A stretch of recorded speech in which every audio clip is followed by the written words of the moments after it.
pertempuran Mahadewa dan Dewa Rama di zaman Treta Yuga. Awal perang.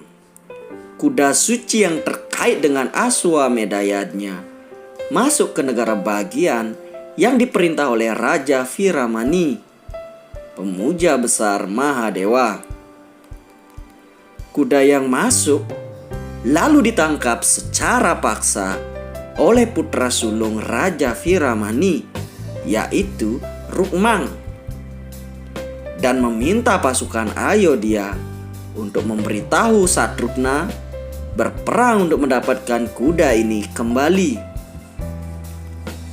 Ketika Raja Viramani mengetahui tentang perbuatan putranya, dia menjadi khawatir tentang hal itu dan memintanya untuk mengembalikan kudanya. Akan tetapi putranya mengatakan bahwa itu akan menjadi aib bagi pihaknya karena sudah terlanjur menantang pasukan Ayodhya.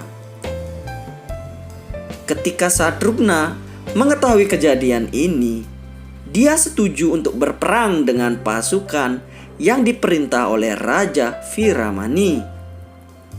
Pertempuran terjadi antara pasukan tentara Dewa Rama yang ditunjuk untuk melindungi kuda, yaitu Satrugna, Sugriwa, Puskala putra Bharata, dan dibantu oleh Hanuman, melawan pasukan Raja Viramani. Hanuman dan kawan-kawan susah payah mengalahkan pasukan Raja Viramani.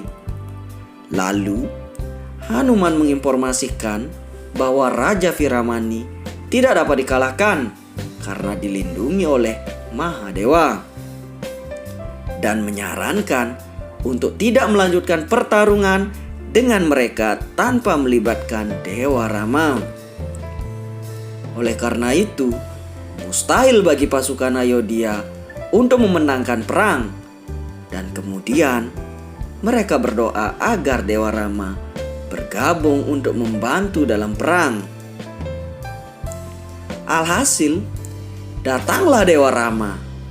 Namun, sulit untuk menyerang pasukan yang dikirim Mahadewa melalui senjata biasa. Dewa Rama lalu memutuskan untuk menggunakan senjata sakti yang diberikan oleh Maharsi Wiswamitra. Sebagai balasan, pasukan Mahadewa lalu berdoa dan meminta Mahadewa untuk menyelamatkan mereka dari senjata Dewa Rama. Seketika Mahadewa muncul di medan perang. Ketika Dewa Rama melihat Mahadewa di medan perang, dia mengucapkan salam sujud kepada Mahadewa dan bersyukur atas setiap kesuksesan yang dia dapatkan sebelumnya. Dewa Rama berkata bahwa apapun yang terjadi adalah karena keinginanmu, Mahadev. Aswamedayanya ini juga disucikan karena keinginanmu dan meminta Mahadewa mengakhiri perang ini. Setelah mendengar detail yang disebutkan di atas, Mahadewa menjawab bahwa, "Ya Dewa, Anda adalah inkarnasi Dewa Wisnu, dan saya tidak ingin melawan Anda. Akan tetapi, saya telah memberkati Raja Viramani yang merupakan pemuja agung saya, bahwa saya akan melindunginya dan tempatnya dalam segala kondisi. Saya tidak bisa meninggalkan pertempuran ini. Perang ini secara tidak langsung menjadi tanggung jawab saya karena terikat anugerahku." Dewa Rama menganggap ini sebagai perintah Mahadewa, dan perang epik ini harus terjadi. Dewa Rama menggunakan setiap senjata sakti, tetapi tidak dapat menghancurkan Mahadewa. Terakhir, Dewa Rama menggunakan senjata Pasupatastra. Senjata ini merupakan anugerah Mahadewa bahwa orang yang akan menggunakan senjata ini tidak akan pernah bisa dikalahkan.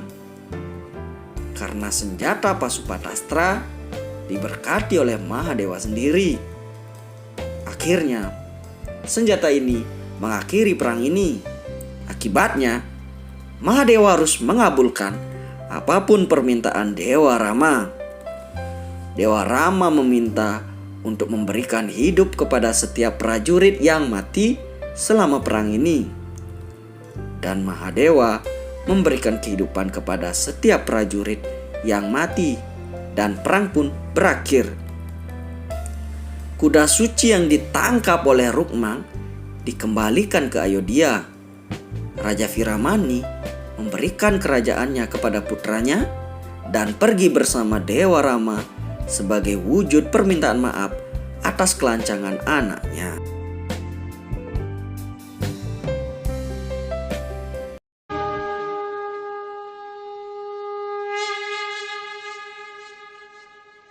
Hasrat, harapan, keinginan, ambisi adalah kekuatan penggerak dari seluruh manusia. Benar kan? Kalau seseorang menanyakan identitasmu, lalu kemudian, seperti apakah jawabanmu? Pikirkanlah itu.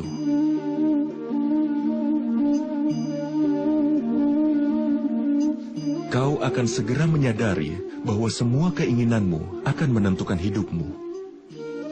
Keberhasilan setelah mencapai sesuatu dan kegagalan setelah tidak berhasil mencapai sesuatu menggambarkan identitasmu.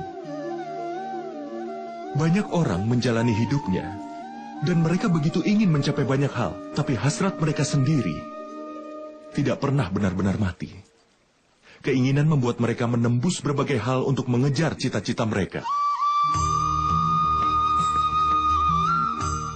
Tapi di dalam kandungan semua keinginan itu, terdapatlah cahaya pengetahuan. Bagaimana bisa?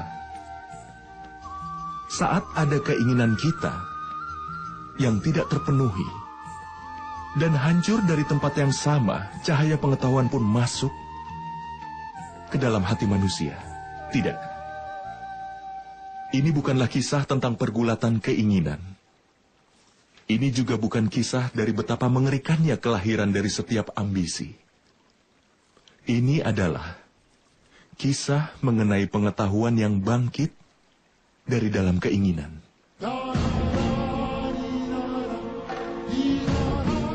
Aku, Basudewa Krishna, mengundang kalian semua untuk bergabung dalam perjalanan ini yang akan mengajarkan padamu arti dari kehidupan. Ini akan mengajarimu tugas sebagai seorang manusia. Ini akan mengajarimu cara untuk bangkit dan bersinar dari kehancuran. Nama perjalanan ini adalah Mahabharata.